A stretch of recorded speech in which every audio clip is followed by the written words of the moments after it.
These guys at the finish, what was the conversation there with Jeff about Kyle? Oh, he just was giving me some advice there, and he was pretty proud of me. I'm sure there were some things I could have done differently on that restart, like he was telling me, and I'll definitely know for next time. Man, I was so close. I didn't need that caution there. I was just cruising out front, and then we got that yell, and then I had to battle Harvick really hard there, and then Brad get by both of us, and really ended our shot at a win there. We had one more shot there last restart, but just didn't have enough for Brad. He was really good around the bottom. He's about the only car that I thought could get around the bottom all race long. And I had a lot of fun ripping the wall. Ran inches off it the whole race, and finally got into it there, battling Jeff. But I had a really good Target Chevy. Man, that was for a backup car, that was amazing. This really shows how tough our team is and how hard they work at the shop preparing great primary cars and backup cars, and just hated that we came up short, but happy about the speed we had in our car. And once again, thanks everybody at the shop. Thanks to Target, all their partners. Just thanks everybody. Thank you, Chip and Felix. Jamie has been a lot of help to me this week, and it's just been a great team effort all week. Started at the back, drove it to the front, and did a lot of thrilling in between, Alan. Yeah, he did. I can bet you that in about 2 years or 3, when Jeff Gordon decides to retire, he'll give him a little more advice. If it's not done, you don't need to tell him all that. He's going to be the guy in victory lane doing the celebrating. Tell us about the risk versus reward that you guys were dealing with there in that battle up front. Yeah. Well, the 42 was better than us. He passed us the run before and was able to get track position and restart on the bottom. And on the restarts there, for whatever reason, I was tight those last several restarts up on exit, so I had to kind of go into defensive mode. And obviously, Kyle wants to win a race, and that's how you're supposed to race, and everybody's going after it pretty hard. So fun day. Proud of all my guys on my Jimmy John's Chevrolet for the job that they did, and solid start to the chase. 5th place for Kevin Harvick. Jamie?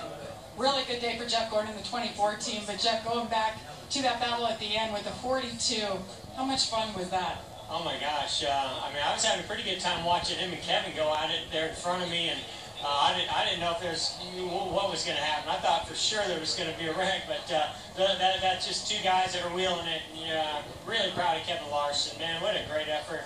Such a young talent, and I really wanted to see him win that race because I like him, but I didn't want to see those other guys win it either. But, we had a couple of restarts, and our drive-in Hunger Chevrolet was really solid. The whole team effort was extremely solid, and that's a great way to get started, especially with restarts like that to come out second. Brad's really strong, and Joey's strong in those short runs, and we had him beat, I think, prior to that. I think Kevin may have had, well, maybe Larson too, had us all beat prior to that, but still, top 3 or 4 about all day long and come home second. Couldn't be more proud of this Drive-In Hunger Chevrolet team than that. And I want to say thank you to every name that's on the hood of this Drive-In Hunger Chevrolet that are helping us fight hunger. All right, great start to the chase for Jeff Gordon. Let's go to Doc. And likewise for Joey Logano, 28th starting spot, and you finished 4th, but you really dodged the bullet the last 3 laps. Tell the folks at home what happened. I got lucky, actually. I got a nice big piece of debris right on the grill at the end, and brought my car to life. It's amazing how much more these cars turn when you can tape them up like a qualifying run. And was able to get another spot because of it, but there's no more water left in it, and whatever fluid was left was going to come out of it at the start-finish line there off of 4, and it was just blowing up. And but just the right timing. Another lap, it wouldn't have been good, but overall, just a tough day for our Shell Pennzoil team. We were able to kind of fight up from where we started there, but wasn't quite as good as our teammate. And Ty made some good calls, and we were able to get there at the end. Just glad I had the best oil on this thing to make it last. Joey Logano, a piece of debris helps the handling, but really hurt the engine, Nicole, but he comes home for it. Thanks, Doc. So race 2 of round 1 comes your way next weekend. We head to Loudon, New Hampshire for tickets to that event and other upcoming races on the schedule. Go to NASCAR.com/tickets. Wow, what an afternoon at Chicagoland Speedway. Gorgeous day. Aerial coverage provided by Goodyear. Everything they learned making tires for the grueling demands of NASCAR inspires what rolls into yours. Goodyear, the official tire of NASCAR, and did they need it on those final restarts? So what we learned today: Brad Keselowski, he's really good. Eric Almirola, and a little bit of trouble. Is there anyone else in between that maybe has you raising an eyebrow? Well, there's one guy that I was pretty happy with, and it was Denny Hamlin. I'm looking where Denny finished. Finished 6th. He ran that nationwide race yesterday. Got a little experience about what to do and what not to do. He was pretty good surprise, but I really felt bad for Eric Almirola. Yeah, I do too. The guy was so good, Brad. But I'll tell you what, Eric Almirola is an excellent short track driver. We're going to allow. I think he can get right back in it. This car was really strong down a mile and a half. He is talented on the short tracks. I don't think it's over for the 43. What about Jimmy Johnson? See, we've been talking about Jimmy Johnson for a few weeks now. Does he have it? Are they still off? Well, today he didn't finish in the top 10, and we were expecting a lot more from him. Do we still think he's off, or is this still just a fluke? I don't know. I don't know. They did just enough to be, I mean, they were around the front most of the day, kind of mediocre at best. They're still in the mix, so it's hard to say. I just don't see the raw speed, I don't think. Tell you what, the guys that did not see what I needed to see out of Jimmy Johnson today, mile and a half the racetrack, Nicole, he's used really, really good. Yeah. He wasn't good today. Now he's going to Loudon, where the team's okay, but not great. But Dover's a great track. His saving grace is Dover, Delaware. It wasn't just Jimmy Johnson. Dale Earnhardt Jr. just kind of there, with the exception, in case Kane, same thing, with the exception of Jeff Gordon. Yeah, well, the untended cars, though, they come into the racetrack for the next couple of weeks, especially Dover, that they can heal up. So it's not over, obviously. Well, let's talk to Dale Earnhardt Jr. His Redskins won, and he finished 11th, so I think all in all it was a pretty solid day. I know you had your hands full several times. How would you assess race 1 of the chase? We had a terrible Friday and Saturday, especially Saturday. Our practice wasn't good. I wasn't fast, and we were just really, really concerned. I was super concerned. Steven guys changed a lot of stuff in the car last night, did a lot of work, stayed up late, and they put a great race car on the track today. We were running in the top 5 and should have finished in the top 5. I didn't do a job on the restarts there on the inside. Just gave up a few spots.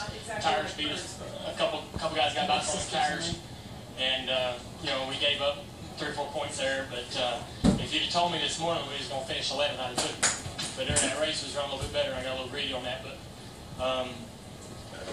we weren't good Saturday. So as much as I think we only 3 or 4 points there at the end of the race, I didn't think it was going to be this good. So proud of my team.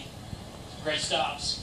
And, you know, when we can't be on our best, this is what we need to be able to do and get in there and get good finishes, at least in this round. We got to get a little bit better. As the rounds go on, the average finish got dropped. But in this first round, the average finish is 12, so get it done. Well done. Dave.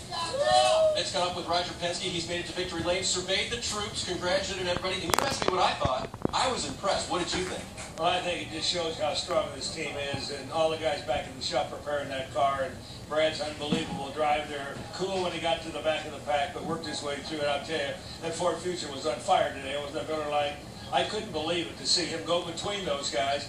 The thing that happened, it looked like that the other guys fighting gave us a chance to get some clean air, but a terrific day for us, for all our people in the company, and I just want to thank all the fans for the support. But we're on to the next round, which is me, and I'll tell you, the finish by Joey was unbelievable too. So great Ford day, great Penske racing day. Penske gets Ford to victory lane for the first time at Chicagoland. Jamie? Kyle Busch, pretty good day. At one point yelling, woohoo engine, you guys brought something new here. So what's your assessment of that and your expectation moving forward? Well, first off, I think we had a really good day early on. You know, our car was great early when the track was green, when we were out front. Felt really good. I mean, sometimes 2-3 tenths faster in the field, but then just as the race kind of progressed, more rubber got down, the more we kind of backed up a little bit, and then we got back in traffic, and from there you're just you're fighting demons, plenty of them, aero demons. So you know, just real impressed with the way we worked on it all day. We kept trying to make it better, and even though we were struggling along, about 10th-ish, you know, the guys never gave up. Pit crew was awesome all day, and you know, can't say enough about TRD. Guys did a great job this week, this month, this year, and they've been working really hard. And this week it showed. They brought a new package here this week, so you know, I'd like to say that you know, we could run a little bit better. We get our cars better. I think that's a possibility, and you know, we do that. These guys are in for a worrisome final 9 weeks.